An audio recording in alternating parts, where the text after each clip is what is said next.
Well, as it pertains to the Bible, I mean, I can say this as even a former pastor of a church for 14 years. There were huge seasons of my life that I didn't read. Unless I was teaching something on Sunday, I was not reading the Bible. Yeah. And there was a reason for that. I would get into it. I would get mad. Yeah. And I didn't know what to do with my questions or my anger, because I felt like I needed, as a Christian, to have all the answers and to be able to defend this thing. And so I would put it down all the time. And, you know, the Bible Project done a few things. One, it's helped me recognize that it is a big, messy book. It is a unified story that does lead to Jesus. There is unification from Genesis all the way to Revelation. You don't read it the same. There's poetry in there. There's history.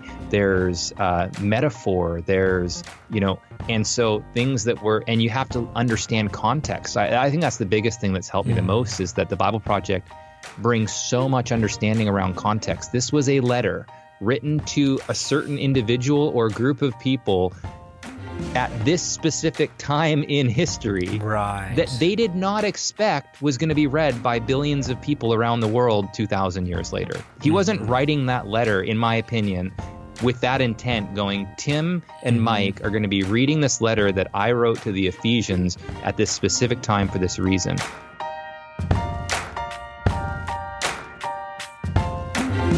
You're listening to Justice Matters with Tim Buxton, a podcast inspiring the fight for a world where everyone belongs.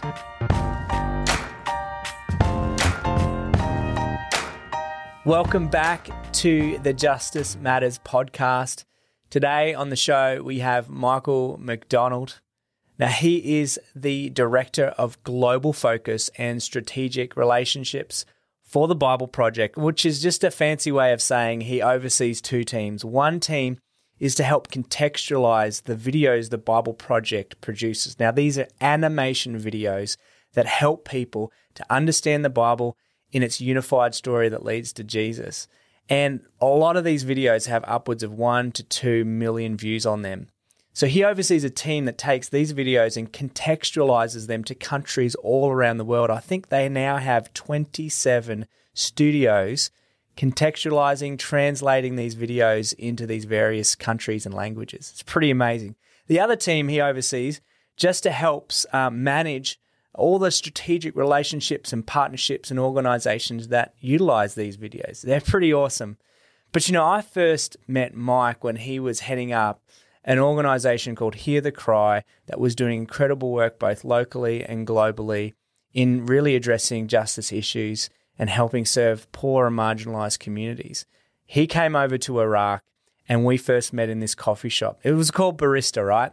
And the crazy thing is a year later, that very coffee shop exploded and was blown up in a bomb that was really targeting the US consulate, which was just across the street. It was a somber moment for us. I remember he had a team over with him visiting from the States. And you'll hear the details of that story in this podcast. But Mike, over the years, came and visited and partnered with the work we were doing in Iraq for several years and has remained a real dear friend. His wife, Melissa, they're one of our favorite people. For my wife, Sarah, they really are a special couple. And I'm glad and I'm so excited that I get to share my conversation and the person of Mike with you through this podcast. I really hope you enjoy it. Thanks, guys.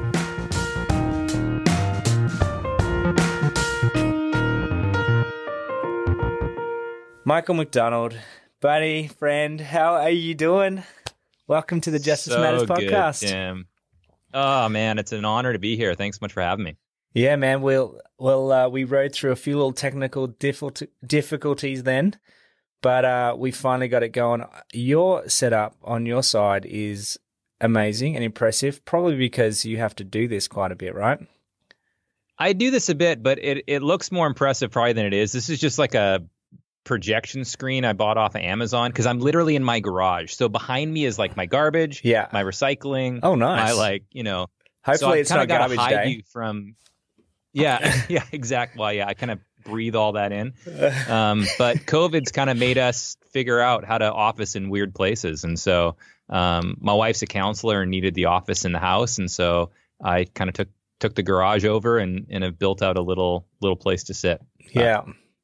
Well, speaking of COVID, and your lovely wife, how are you guys doing? I know you actually had a bout with COVID. What was that like? I did. Yeah, I got it in March. It was, man, as a healthy young, well, not that young anymore, but as a healthy individual, I kind of in the beginning, honestly, was like, man, I hope I get COVID when I'm young, and I'll just kind of like work through it and get the antibodies, and everything will be fine. Sure. And now I'm like, dude, nobody should get this. It is the worst thing on the I mean, for me, I was taken out. I had a 103-degree fever for 9 to 11 days straight. No sleep. Had moments where you just thought like you were going to die. So scary for my family, for my wife, who's seeing people die and cases of it. So just the emotional toll that it took on our house. Yeah. And then just having to be quarantined for 2 weeks after. I mean, we just didn't leave our house for 5 weeks, Right. And, it was rough, but it's, not to put a sugar coating on it. It's given me a ton of empathy though, for individuals that are going through this, families that are going through this. It's given me insight into that. And so, yeah, I mean, gnarly, but we're on the other end of it and both doing okay. Yeah. Oh man. And there's obviously this wave of it. You look at the research and you realize it comes and goes in kind of outbreaks. And so, and I know the US has gone through a bit one. We've had an outbreak in Melbourne, Victoria, which is locked down the whole city again. And so, yeah, my heart really does go out to people that have been impacted. Like personally, I've known a few, you being one of them. And, nobody ever wishes this thing on anybody. And, we hope we can. Especially coming from New York. I'm sure you've had friends out there. I mean, that's a whole the impact is so multiple fold, Yeah. Well, I was thinking back just the other day when we first met, and I don't know if you remember this. Of all places, we met in this Starbucks fake lookalike coffee shop. Opposite called Barista. Yeah. And you're living in Portland, the home of Barista, another coffee shop, right? Wasn't there a coffee shop? My favorite coffee shop in Portland at the time was Barista. I literally went there every day of my life for the last 10 years. So when I showed up in Iraq and the first place we stop is a coffee shop called Barista, I felt like I was home. Yeah. I felt like I've found my people. I feel like I'm in the right spot. Oh, it was amazing. You and your wife, Bob and Maria. Who else was on that? Trip? Day was on that trip. That was it. I think it was Day, Bob, Maria, me, and Melissa. Okay. Yep. So the five of you, we get you from the airport. We go to this coffee shop. It's right opposite the U.S. consulate, right? In the part of our bill, which is supposed to be the safest. It's where the consulates are, and a lot of the non-profit NGOs and oil companies have all their headquarters. Now we live 2 hours away in the middle of right next to the Iranian border there. But we take you there first, thinking you'll have this great experience, and it was great. We sat on the couches and just finally our first time to meet and chat. The weird thing is, though, that very same, you came back a couple years later, or maybe just a year later, on one of your several trips. We were with a team you bought from Portland. Do you remember getting that phone call? We flew in. Yeah, well, we flew in and we stopped at Barista because we'd also go to that bread shop that was right beside. Yeah. And like epic Turkish bread. Mm-hmm. And we stopped there because we took all the teams there because it was like my first stop. So I want to get everybody there. The next day, we're sitting enjoying a meal, and we got a call that Barista had blown up, and the day after, like if we had, and the consulate, if we had flown in just a day later, There's a chance we could have been at that spot. It was very sobering, for sure. Wasn't it? It was also the Absolutely. first team that I think I brought of just other than myself and my wife and or friends. People that I took a group of people and friends there. And so it was kind of it was a sobering reality for sure. Oh, yeah. We were in a little pizza shop. The mayor of our town calls us and says, "Are you guys okay?" Knowing that we had your team that was coming in. And yeah, they had targeted the U.S. consulate, ended up blowing up half a block full of buildings, hotels, and in particular, this coffee shop was at the center of it. And you're right. Telling that story may, for some listeners, think, wow, this is just the most dangerous, craziest place you could live. But it is a sober reminder that, life is fragile. And there's a lot of people out there that are confused and think that by making a point like that, that I guess their agenda, whatever their purpose that they're trying to fight for, will come to pass. But it makes me also think about the news I'm getting from Portland right now, which makes it feel like it's a war zone. Where when people watch the news and think of Iraq and thinking, "Oh, it must be a war zone," it's my hunch is it's not the reality. So I'd love for you maybe to talk into that just a little bit. That's a great analogy, because I think that's very, unfortunately, it's that explosion gets the largest megaphone in what's happening in Iraq. But what they don't see is all the other days where you've got kids going to school and families, doing this, and dads being dads and moms being moms, and people taking care of refugees, and mayors that are just, hearts of gold. Exactly. You don't hear all of that.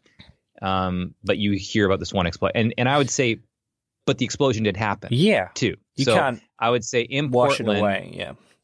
It's very similar. The stuff you're seeing on the news is happening. There are people that are peacefully protesting, and they're getting tear gassed in the evening, and they're getting rubber bullets fired at them. And I've got friends that have been down there during these times and witnessed it and been a part of it. And so what you are seeing is accurate. And not to take away from that, but in the same reality in Iraq, 5 blocks away, you've got people sitting at a coffee shop drinking coffee. You've got kids that are, in the playground. You've got people going to work and people going home. And so it's not the full story. It's not the full story. Yeah. Portland is still Portland in a lot of ways. And there's a part of it that there's this thing happening.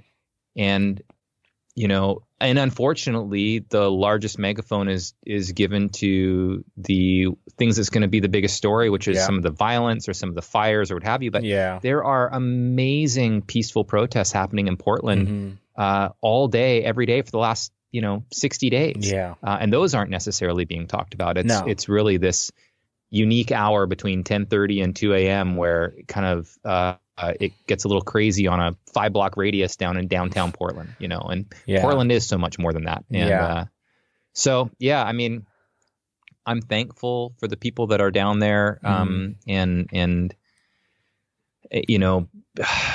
talking about justice and talking about the things that matter. I'm really thankful for that. And I'm also, my heart breaks for Portland, where, this is becoming our story to people outside of Portland. And man, it's just not, it's an amazing city with amazing people that care a lot about justice and care a lot about equality and equity and all of that, and restitution. And so, I loved that visit we got to have. Sarah and I were able to sneak away one of our trips back to the States while we were living in Iraq. We got to come back, and we left our kids with Sarah's parents, and we got to come to Portland for a couple of days, see the incredible work that you're doing there, but also experience this amazing city.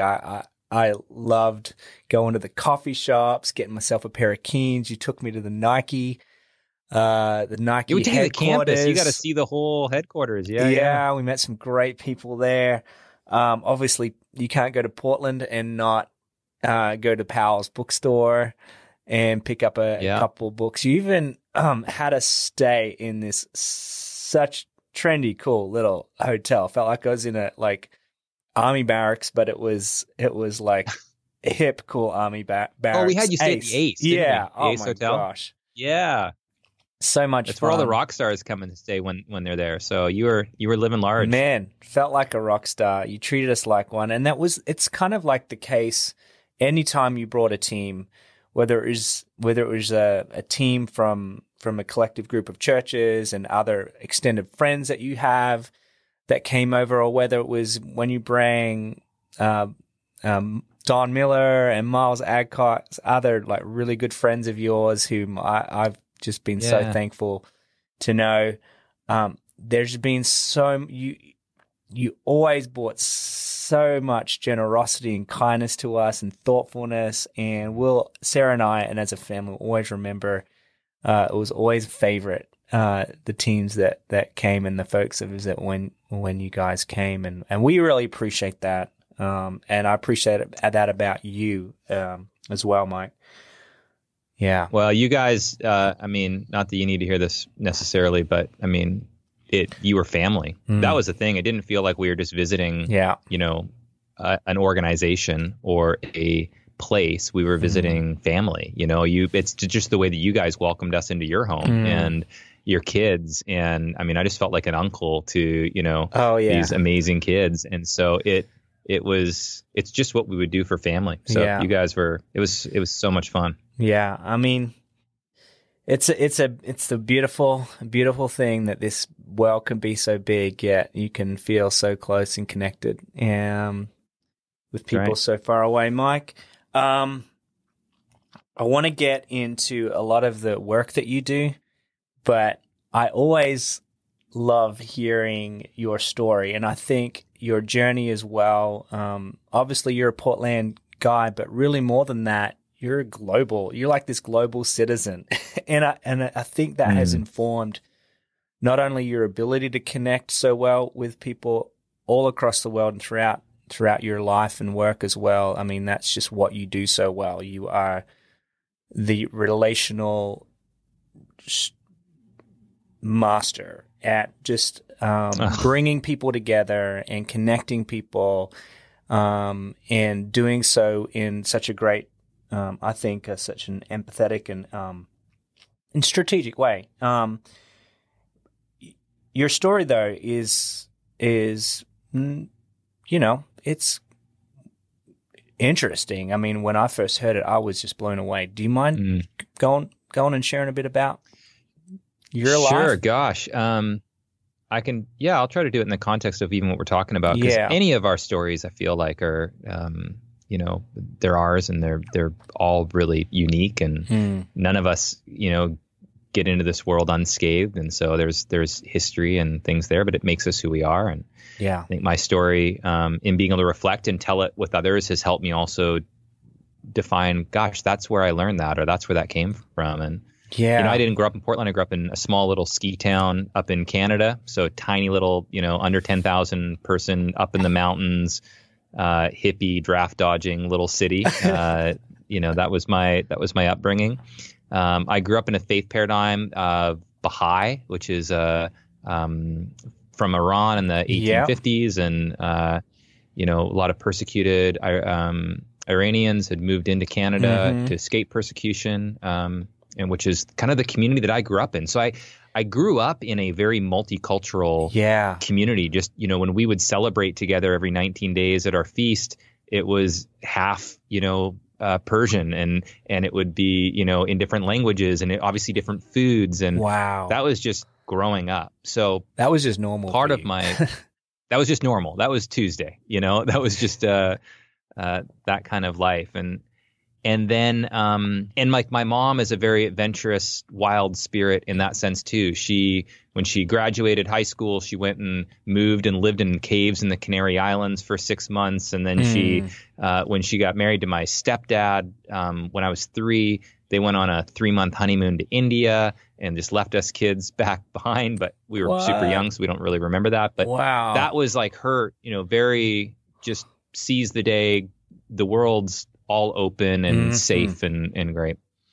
that led to when I was 15, actually just turning 15, and my brother was 12. My mom sent us to China to go to a women's conference that was held. It was 1994, and it was all around the inequality that was happening around the world for women. And so there was 40,000 people there. You're 12? I was 14 turning 15, and my brother was 12. And she didn't go. So she just sent us with an envelope of money. And was just like, dude, you're heading to this conference. And we were gone for, month and a half. It was over the summertime. We were gone for, quite some time. So that meant that like I was finding it at 14.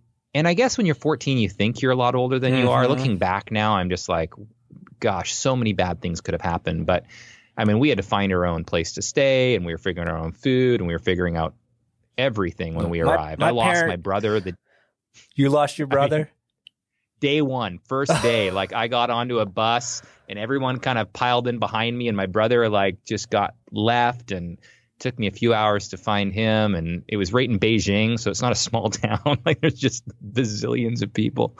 Anyways, we're both okay. Everything's fine. My brother had huge culture shock, and he really suffered for that month and a half. But later ended up moving to China for like 10 years and married a gal from there. So he did okay at the end of the day. Anyways, the whole point of that story is that is what, when I went to that conference, and most of it was learning about the injustice that's happening to women around the world. So meeting people from Afghanistan and Iran and all over the place, hearing stories of injustice. I think that's what birthed in me this not just desire, but this like ingrained heartbeat of what does it look like to bring justice into the world? And justice meaning for me is less the like the judge legal system and much more, what does righteousness, what does goodness, what does equality, what does like in my own language now in kind of a Jesus-centered type way, which is just the faith paradigm that I happen to be a part of. This idea of like a kingdom of heaven, like that kind of stuff. Like so, heaven on earth. What does that look like? Heaven on earth. What does that look like? And how do we be a part of being the vehicle to bring that as image bearers, you know? And so, that was me. So then I was, came home. That kind of, I think was the trajectory of where I would go in the future. I ended up going on a like find myself trip when I was 19. I had to get out of Dodge. I had a gnarly childhood. I had goods and bads. I'm actually starting to see the good for the first time actually, but for a long time I could look back and go, I had a very abusive stepfather, sexually abusive to a bunch of the kids in the home. Mom was very sick at the time.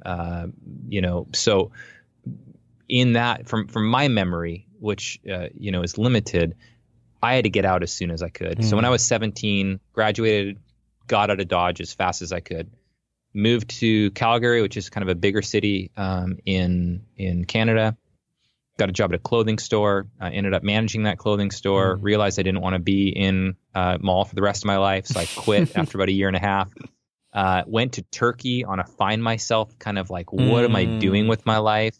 That's where I met a person that kind of started teaching me about the ways of Jesus. That was my first engagement with that. I then came home, ended up wanted to go to school. So I got a job at a restaurant because I thought it was a good way to make money. Found my very first like father figure mentor in my life, which is this guy, Lane, who to this day is my, biggest mentor in my life. And that was, 20 years ago. He gave me a restaurant when I was 20 years old to run, and then I just kept kind of moving it. So I opened up restaurants across the country, moved down to Portland, Oregon, actually, to bring the company that we were a part of in Canada down to the States. That's what had me move down here. And I was bouncing between Seattle and Portland quite a bit in the beginning. That was in 2004.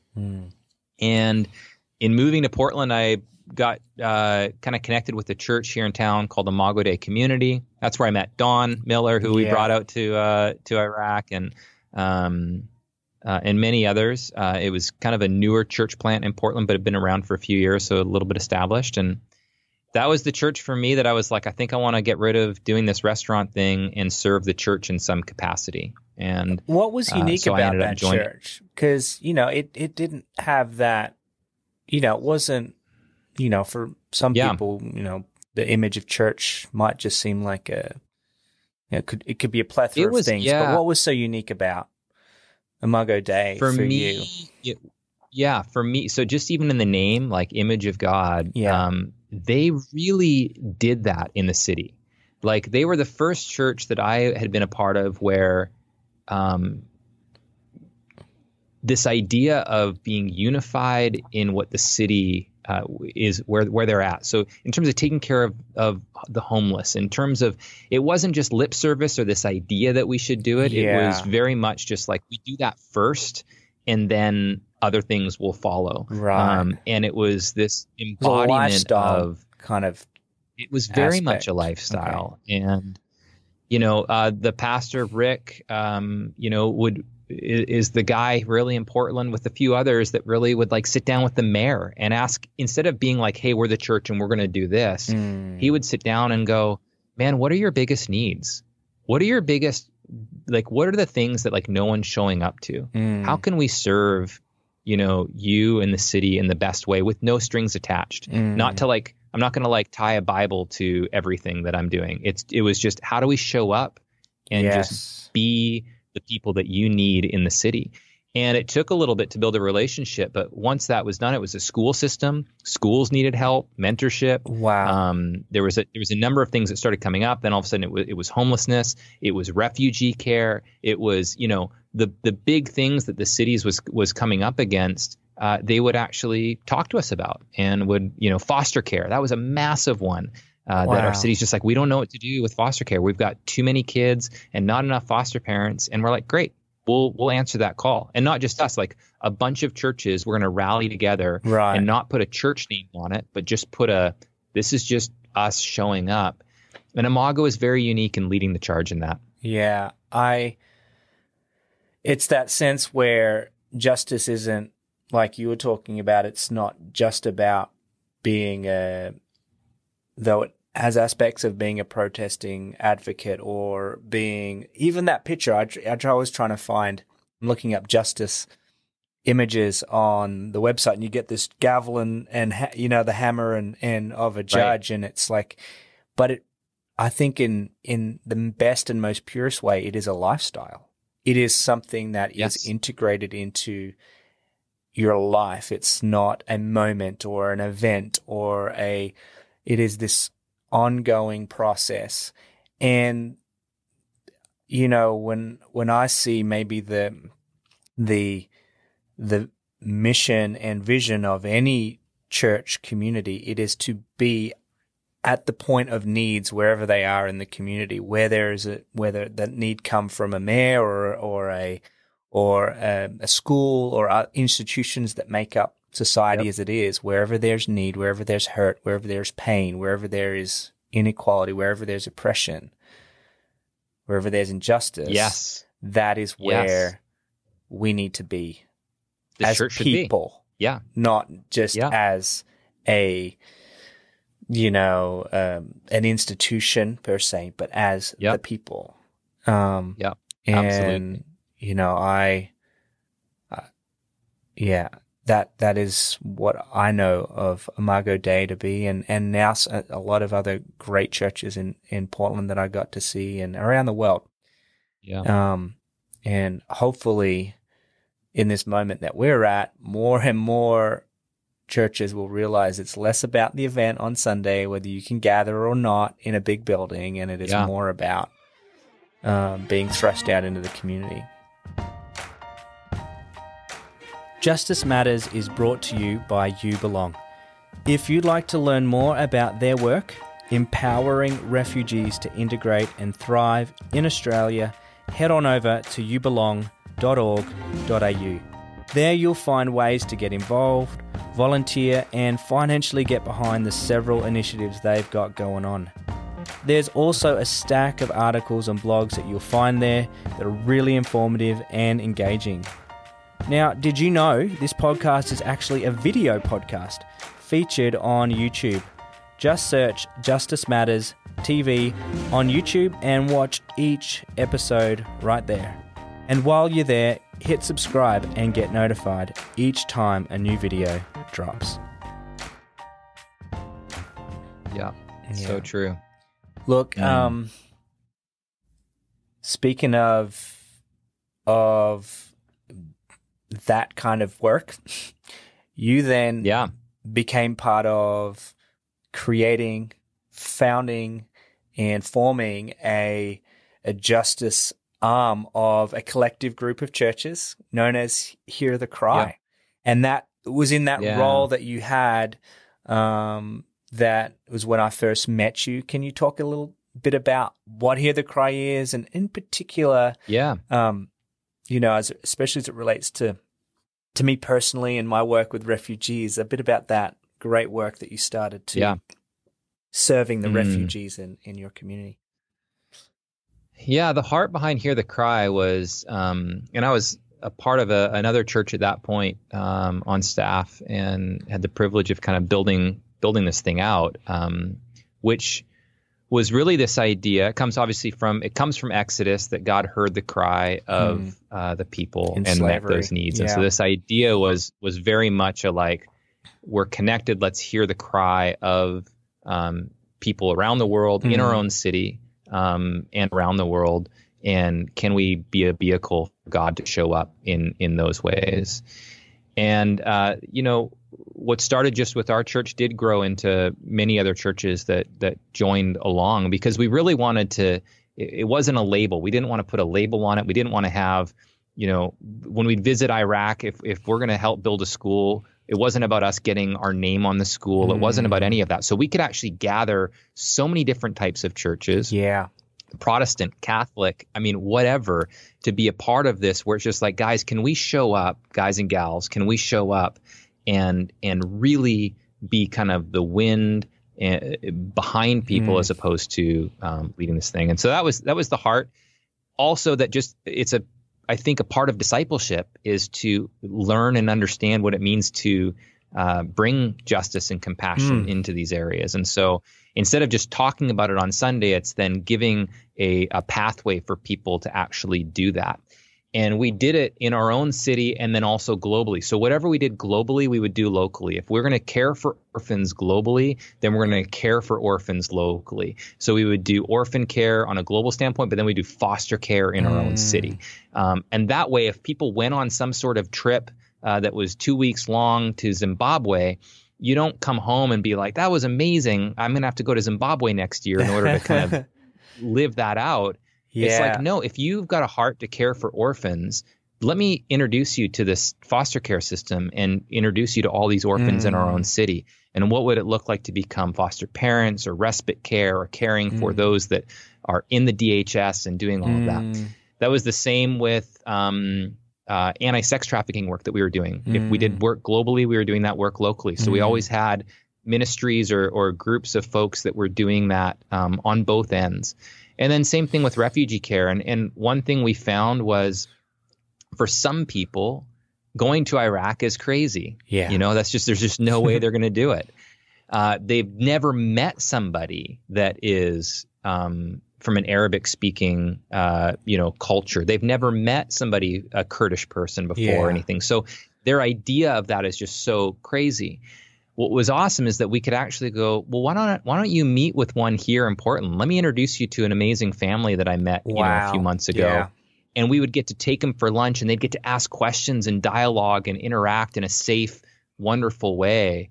And then afterwards, they're like, that wasn't that scary. Maybe I would go to Iraq with you. And all of a sudden, those people were some of the ones that were coming with me to Iraq. And what was so great is that then when they would come back home, they would dive back into that community, and there'd be so much context for these relationships with Kurdish people here in Portland.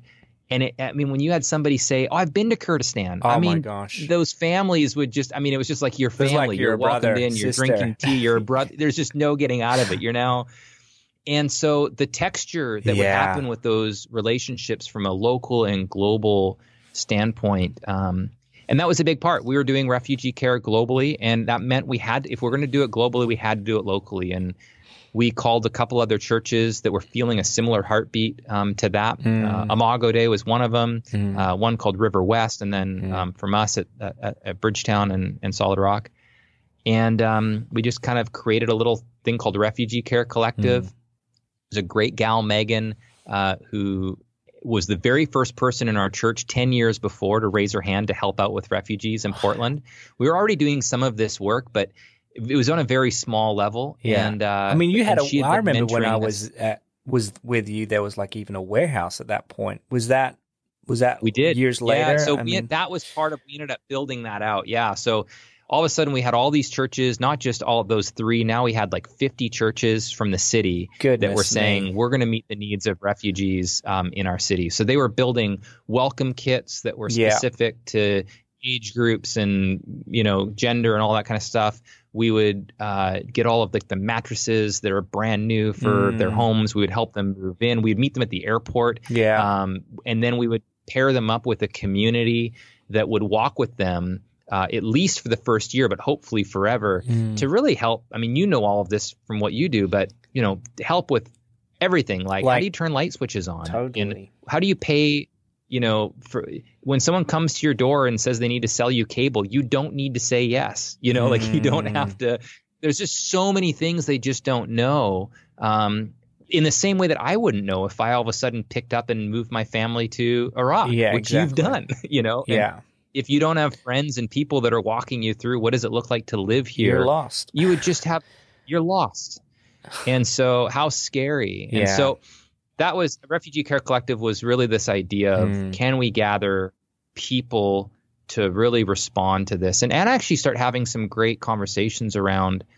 I mean, at that point, there was so much fear around the Middle East and still is. But I remember this time specifically, there was around terrorism and there was just so much stuff that was being put on this, idea that if refugees come in, everything's. And so we wanted to be a part of that conversation to go, that's just not the case. Yeah. No, I mean, and it as is most the case when you actually do step out of your comfort zone and go to places that, that it's different. It's that you grow, you change, you are impacted. I don't think anybody that ever came and visited us while we were living in Iraq, or even now in the work that we do helping refugees that have newly settled here in Australia, whoever goes and spends time with them will go away richer, absolutely blown away and loved on. And it's just beautiful to see that that beautiful exchange, that mutual benefit, that mutual connection that reaching out to others does,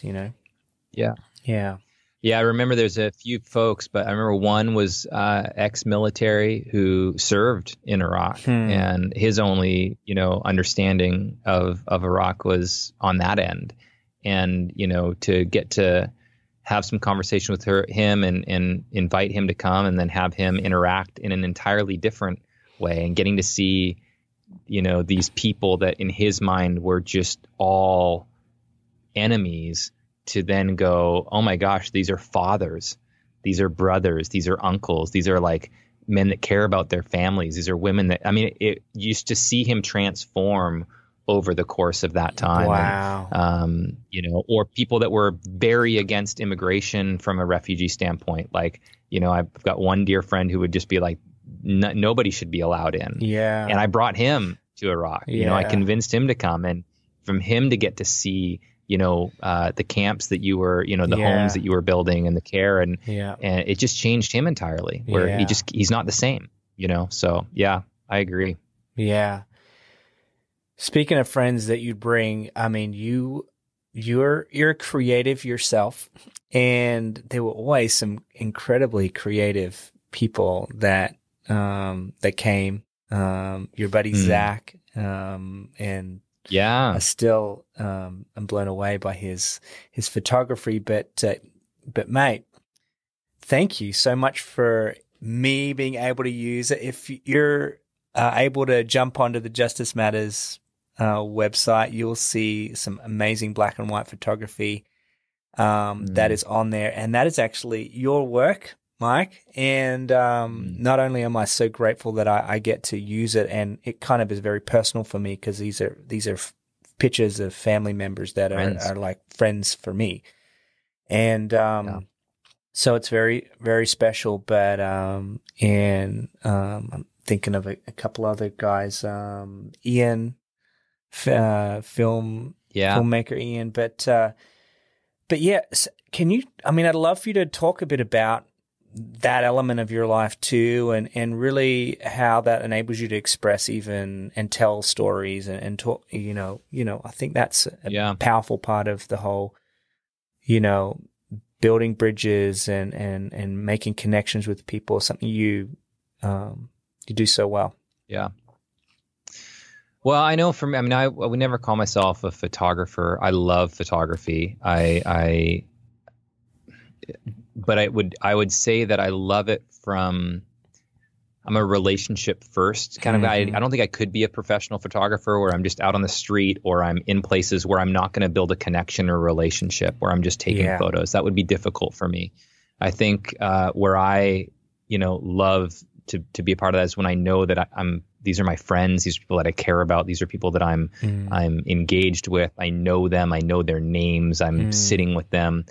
And that for me helps me feel not just comfortable, but feels like there's not this weird exchange of like I'm taking a photo to get something from them, but more that I'm taking a photo to capture a moment that I hope is going to be mutually beneficial and loved on and so on. And so, all my time in Iraq, that felt like family, and it was. I feel like I've got a family album of photos that I get to look back and just remember these moments with these kids and the games, and it was just always so life-giving. And then I do think that it's an incredible medium still to this day to capture a story that has the potential to change things. I think of photos that have changed my life. I remember a photo was taken by a guy that actually, a South African, but it was this photo, and people are going to remember it, but it was of this kid that was starving at a camp in Africa. I believe it was in the Congo, but anyways, I remember there was a vulture that was, it looked like it was close to the kid. And it was this whole, anyways, big story. You can look it up. But I remember that photo when I was a kid, seeing it going like, that's changing the way that I'm thinking about starvation happening all over the world. It's changing the way that I think about the way that I give and generosity. So there's just, I just feel like photos have the opportunity to change people's, views and minds. And so I've always been intrigued by that aspect. There's one photo from Iraq that for me is personal because my dad left when I was 3. I had an abusive stepdad. So the father-son relationship is just so important to me because I just didn't have it. And I've got a photo of a father and a son that are kind of squatting down at the camp. And that to me, for the rest of my life, it's going to be one of my top 3 favorite photos because it means something to me. This kid is modeling this like they're sitting the same way. You can just tell they're related because they're just literally like their DNA is just like sitting. And so, things like that, mean a lot to me. Getting to do that project in New York around the Me Too kind of movement when it kind of launched when I was there and ended up being a centerpiece. And I had the privilege of photographing Tirana, who started the Me Too stuff 20 years ago.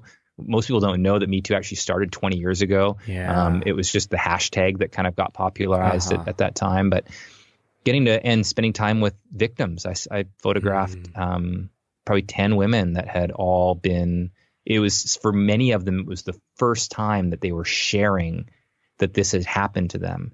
And so that was a very hard, I'll be honest, it was one of the hardest things that I've ever gone through. It made me look at my own contributions to the problem. Even as someone who went to China to learn about inequality, I'm still a part of a system. I'm a husband that, like there's things that I didn't realize that I don't think about. And to me, taking those photographs and looking at those photographs is a part of my own transformation. It's a part of me becoming hopefully a better version of myself for the future and for my wife. And I think photography has the power to do that.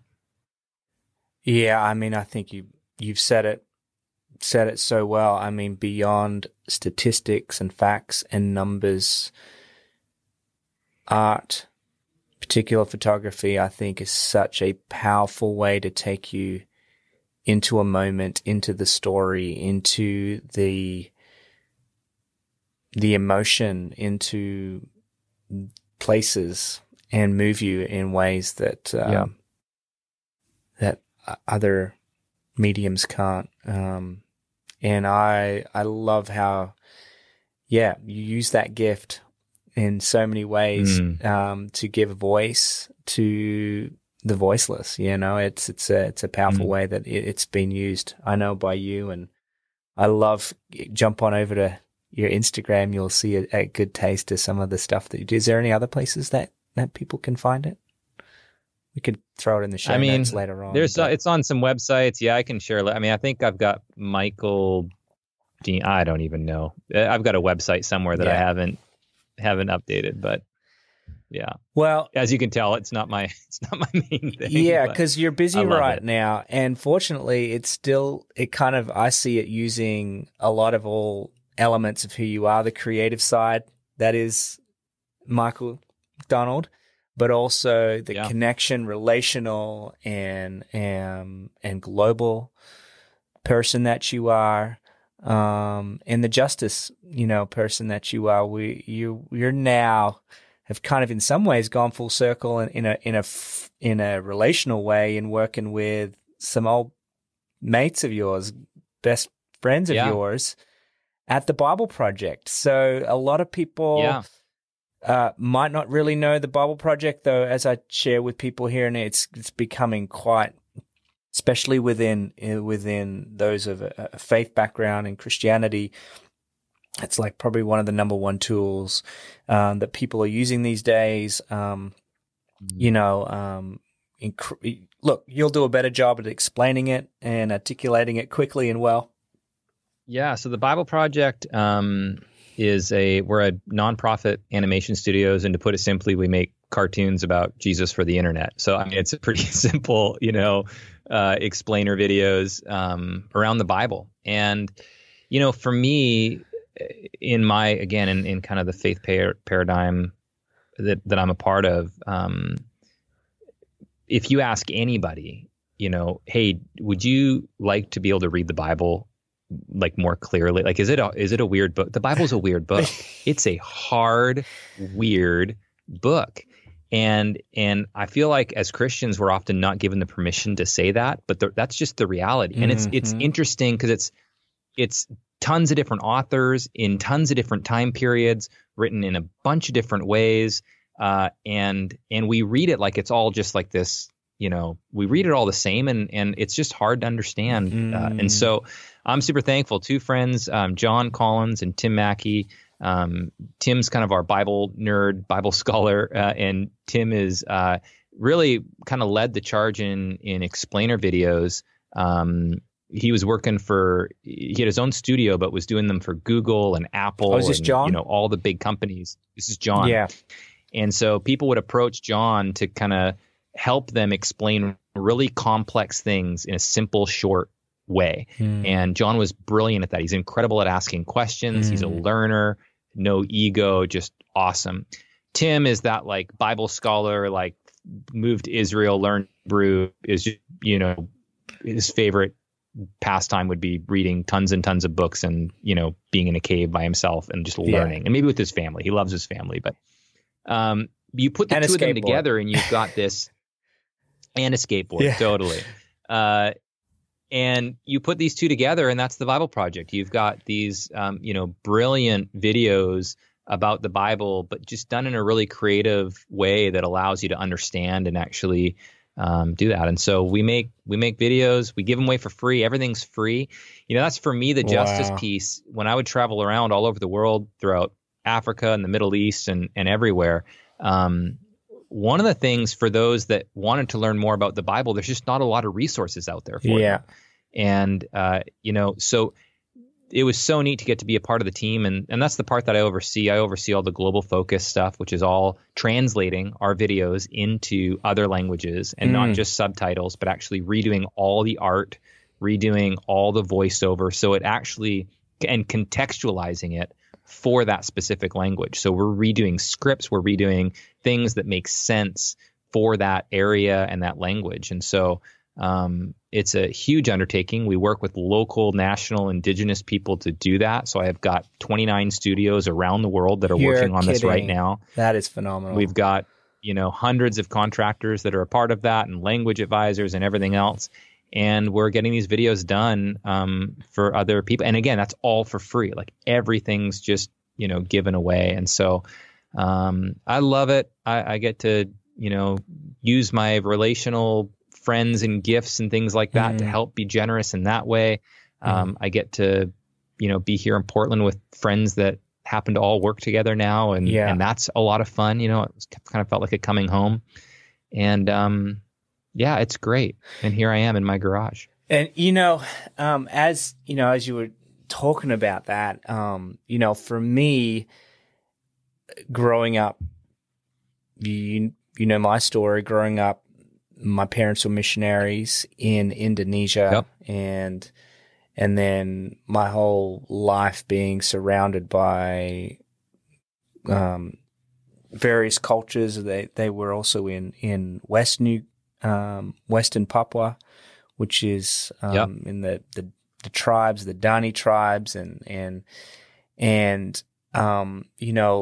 that kind of framework that I grew up with of just parents and a family and an environment that just wanted to love on and to serve others.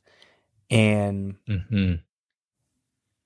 it's always been, as I've read the teachings of Jesus, as I've read the teachings of the prophets that talk about, there's this theme of justice, of fighting for the oppressed. You cannot read the Bible without seeing this theme from beginning to end of an arc of the alien, the orphan, the widow. We need, God's heart for them is just overwhelming, and so is anybody who would be a follower of Jesus, or to love God. You cannot love God and not love your neighbor. And as Jesus would say, your neighbor actually is also your enemy. He's also the person you might be indifferent to, or the person that's different than you, the person you don't understand. That's kind of driven me, and I love the way what the Bible Project is doing now is bringing a lot of that to light. You've got even a series on justice. But for a book that can also be weaponized by people as well, I love the ability that this project and this work that you're a part of has the ability to really counteract a lot of that approach to dealing with this beautiful, ancient, mysterious text that we is so powerfully informative in our lives and the way we live. For you, how has the Bible, or how has even your work there impacted you in your own life and your own passion for fighting for justice? Yeah. Well, as it pertains to the Bible, I mean, I can say this as even a former pastor of a church for 14 years. There were huge seasons of my life that I didn't read. Unless I was teaching something on Sunday, I was not reading the Bible. Yeah. And there was a reason for that. I would get into it. I would get mad. Yeah. and I didn't know what to do with my questions or my anger, because I felt like I needed, as a Christian, to have all the answers and to be able to defend this thing. And so I would put it down all the time. And, the Bible Project done a few things. One, it's helped me recognize that it is a big, messy book. It is a unified story that does lead to Jesus. There is unification from Genesis all the way to Revelation.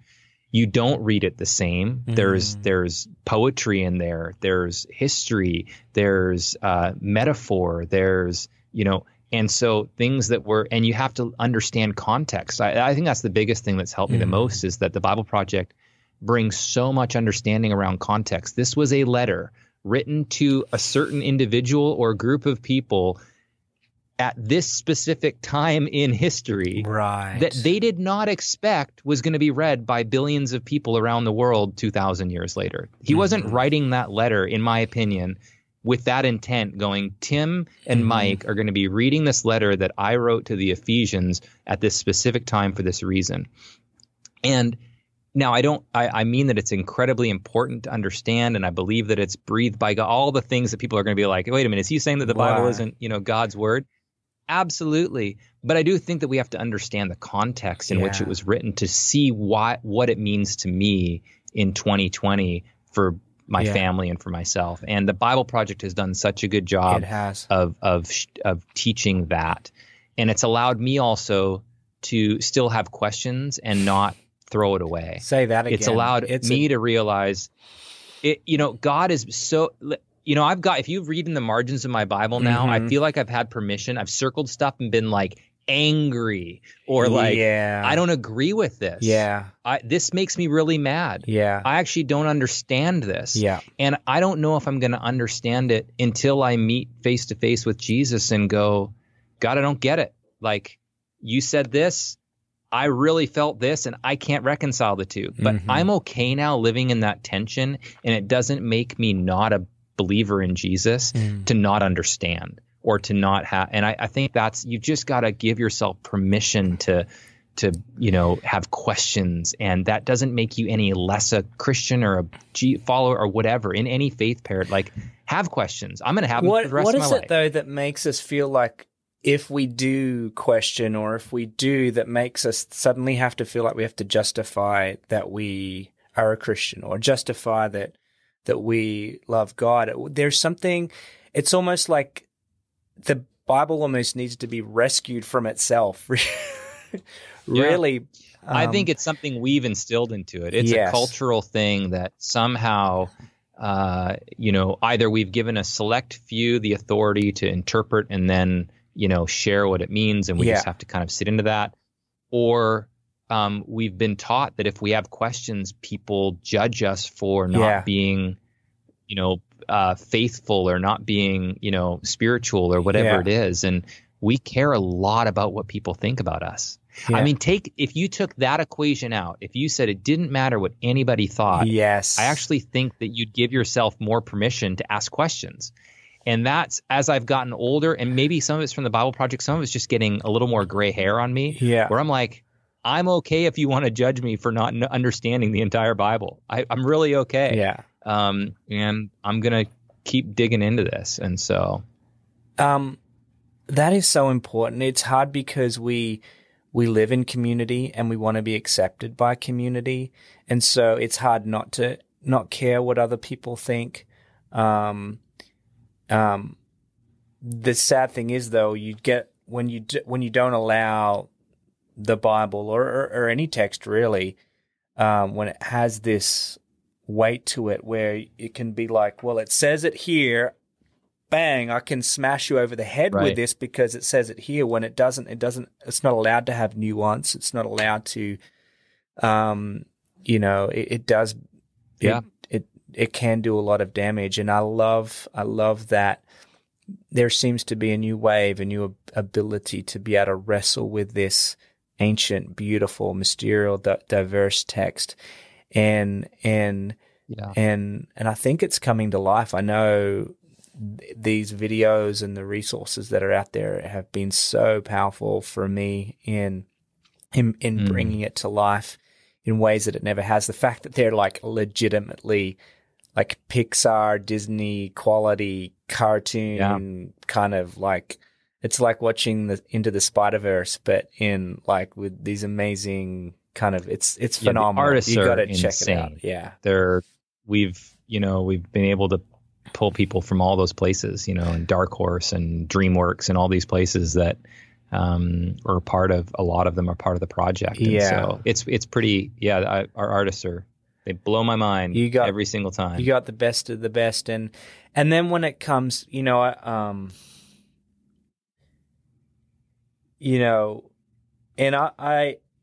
I'm not saying this to flatter you or in any way, but the ability, as I was talking about, people want to belong and people don't want to feel like, what are they going to think about me?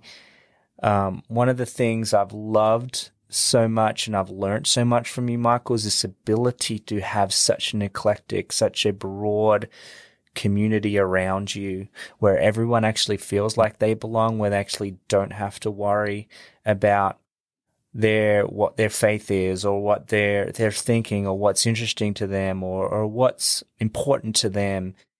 And they can be with you, know you as a friend. I've appreciated that from the many times we've got to just hang out and be together. And I think that's an important part of Justice. The tagline for this show is creating, fighting for a world where everyone belongs. And because I feel like, it's been this sense of belonging, hence the name You Belong, as a really kind of and almost like a message to somebody. It's not, hey, you're welcome. It's not you belong. I want you to hear that. I want you to know that. It's something that I think is so critical and crucial to seeing justice, seeing equality, seeing the oppressed, seeing those that are hurting feel loved and valued, and I think creating that world. Now, what for you? Can you talk into that a little bit? I mean, what is it that makes you that way, Mike? Like, what's made Mike that everybody that knows you knows that they are safe and they're loved just the way they are? I mean, honestly, I think it's the people that I've surrounded myself with. I mean, it's people like my wife, Melissa, who is one of the most empathic people you'll ever meet. And she just loves everybody so well. I've learned so much from her.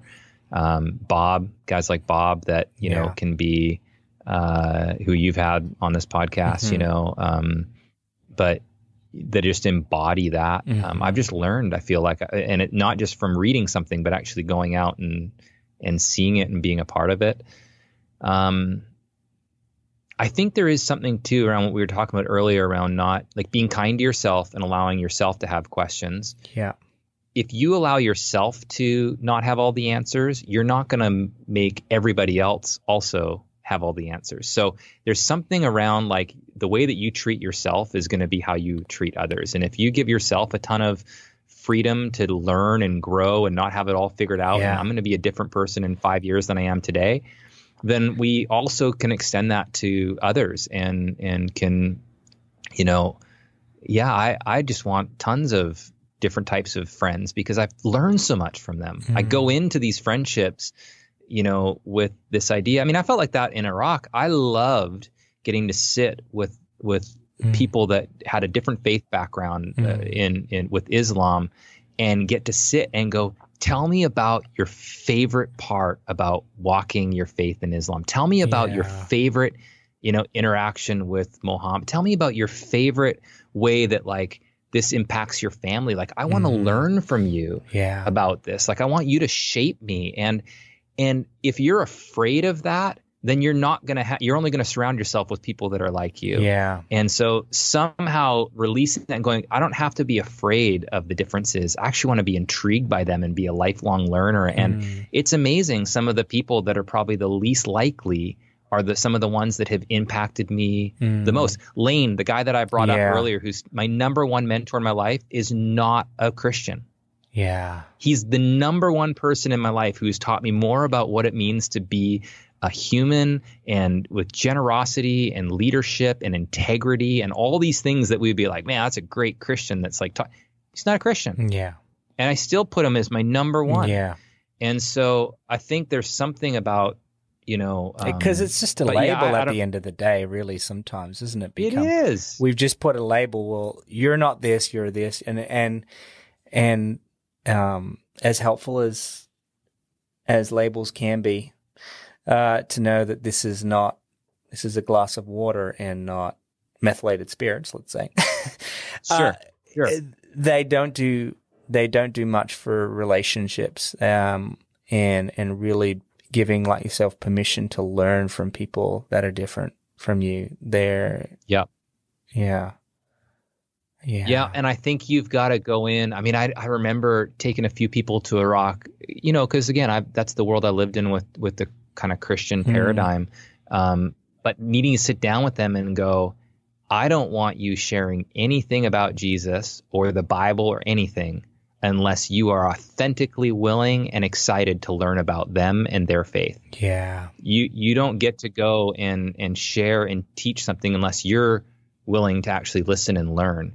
And it needs to be real. If you can't do it with authenticity, then just don't talk about it. Like, talk about other things. Talk about, being a dad or life or whatever. But we're not going to talk about. And what's hard is, like, you get over there and faith is such an important part. It's the it's the number one thing they want to talk about. It's the center of all of it.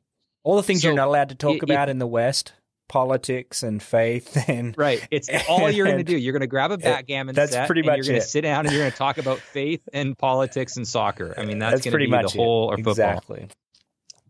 So I think that was, exciting for people to kind of get to that point where it's like, I don't have to be afraid of those conversations, and I can learn about these individuals and watch how it shapes you. Yeah. Oh man. Well, you've shaped me. I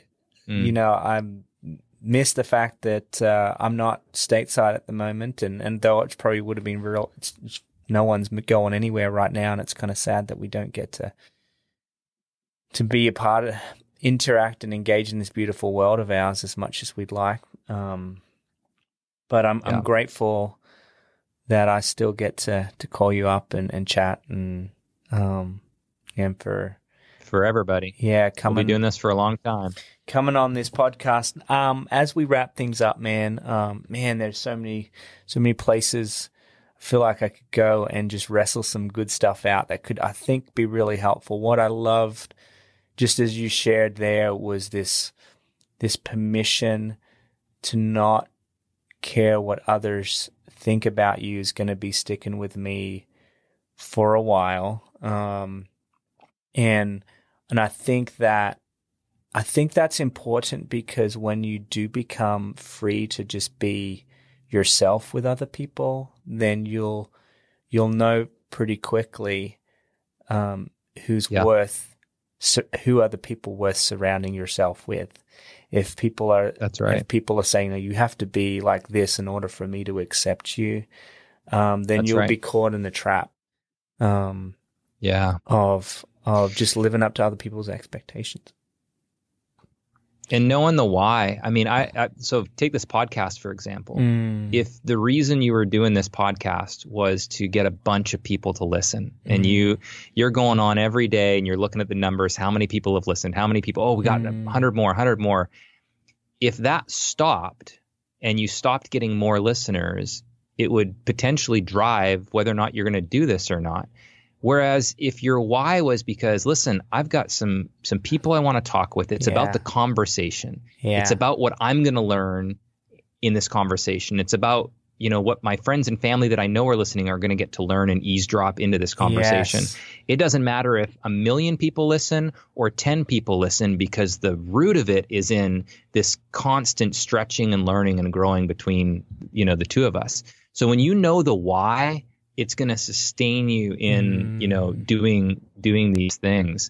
But when the why gets, I think about this with the Bible Project all the time. We've got millions of people every day that are tuning in and watching it. If we all of a sudden get driven by how many people are watching it versus the content that we're creating and the reason why we're creating it, we're going to drift. We'll get off. We'll start making hot topic videos just for the sake of doing it to try to get more views. And yeah, you just got to remember the why. And so when it comes to being a human, what does it look like to really love God and love others really well and remember the why? And I think that can shape and change. Yeah, and when it comes to wanting to do justice, when it comes to wanting to fight for other people, if it's just about being, making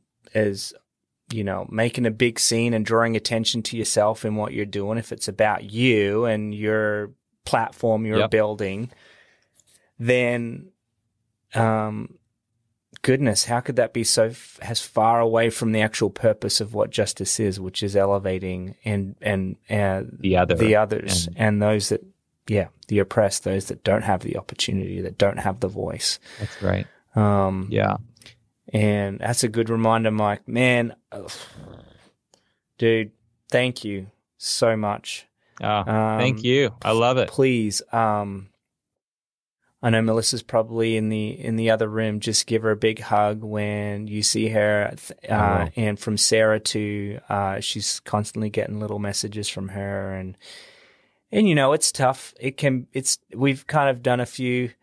We're still trying to find our feet here in Australia, and but Melissa's been one of those people, constants checking in on her, and you're so right, where she cares so deep. And appreciate you guys. Appreciate you, Mike. Looking forward to our next chat. Thanks so much. Now, lastly, what's on the horizon for you as we wrap things up? What's anything new happening? Anything exciting other than kind of renovating your garage and... Yeah. I mean, no, we're trying to, we walked a half marathon. So we're trying to get out and get access, or get active and do that, which has been super fun. And then just embracing the time that we're in and making sure that we don't lose ourselves in the midst of that. And so checking in with each other often and really kind of doing those, are we doing okay? And what do we need to change in order not to, be in this place? And so, I think taking care of yourself, being healthy, that's what we're working on right now. This is a unique time. When do you I get to have lunches with Melissa every single day.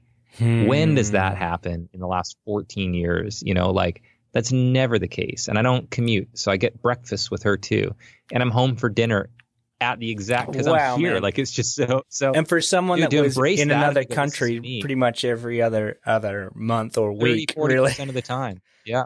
That must be a change for you guys. It's weird because I don't think I haven't worked at home maybe 2 days this whole time. That's how differently we have been impacted. Obviously, it's affected so many other people in so many different ways, and I'm thankful that I have a job to go to. But man, what a gift you have right now to focus on what is most important, the relationships that matter most. That's awesome, Mike. Well, thanks for contributing you and who you are to this podcast, this little project I got going. Thanks for becoming one of the first patrons to support the show. That meant a lot to me. But thanks, Mike. I love you heaps, and I learned a lot today, and I know people will today too. Appreciate you. Likewise. Thanks, brother. Love you, man.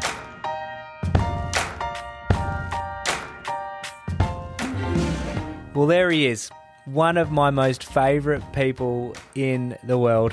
I hope you enjoyed my conversation that I had with Mike McDonald as much as I did. And if you go over to YouTube, you'll also see how sharp looking his video was. Guys, the lighting he had, the simple setup he had, it was very, very sharp. And I have to say, I was a little jealous. Mate, good job. Hey, if you want to hear more about his work with the Bible Project, or just learn more about the Bible Project and the videos, make sure you go to their YouTube channel.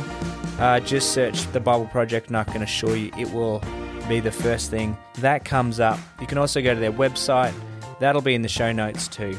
Guys, I continue to chat with Mike for a little bit longer, and if you want to hear that conversation, with the bonus quickfire round questions that I have. I think we chat for another 10 or so minutes.